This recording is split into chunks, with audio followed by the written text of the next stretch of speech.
বাড়ছে শীতজনিত রোগের প্রকোপ। হাসপাতালগুলোতে জ্বর, নিউমোনিয়া, সর্দিতে আক্রান্ত রোগীর সংখ্যা বাড়ছে। এ নিয়ে জানাতে যশোরের 250 শয্যা বিশিষ্ট জেনারেল হাসপাতাল থেকে যুক্ত হয়েছেন রিপন হোসেন। রিপন, আজ যশোরের তাপমাত্রা কত? কুয়াশার দাপট কেমন?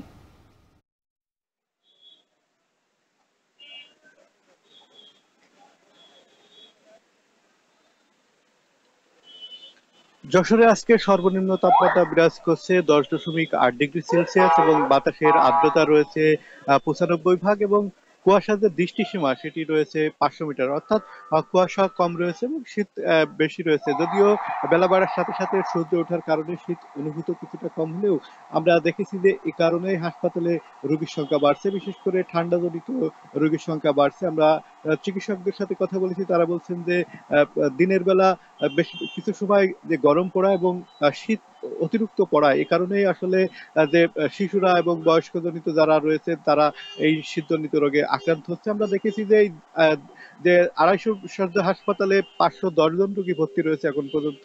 অনেক শিশু যারা রয়েছেন তারা ভর্তি রয়েছে।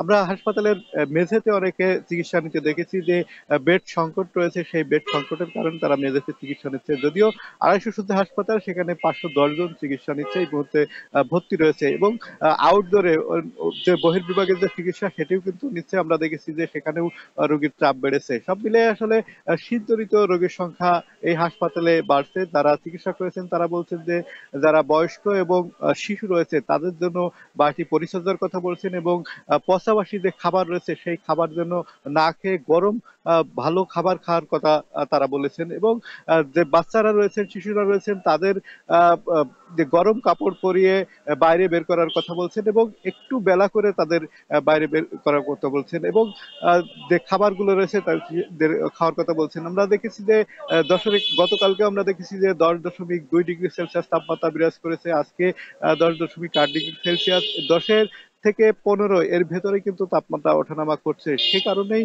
আসলে শীত বেশি অনুভূত হচ্ছে এবং এই শীতের কারণেই বিভিন্ন রোগে আক্রান্ত হচ্ছেন শিশুরা এবং বয়স্করা। আমরা দেখেছি যে এই প্রভাব পড়েছে কিন্তু শ্রমিক এবং অন্যান্য স্থানেও। দেখেছি যে বোরো আবাদ চলছে, বোরো আবাদের ক্ষেত্রেও যে চাষিরা রয়েছেন তারা কিন্তু এই যে মাঠে বড় ধান চাষ করছে সেখান ক্ষেত্রে কিন্তু আমরা দেখেছি যে এখানে এই রোগের সংখ্যা বাড়ছে। সব মিলাই ছিল এখান থেকে আমার কাছে সর্বশেষ রাত্রি। যশোর থেকে যুক্ত ছিলেন রিপন হোসেন, জানাচ্ছিলেন শীতের তীব্রতার খবর।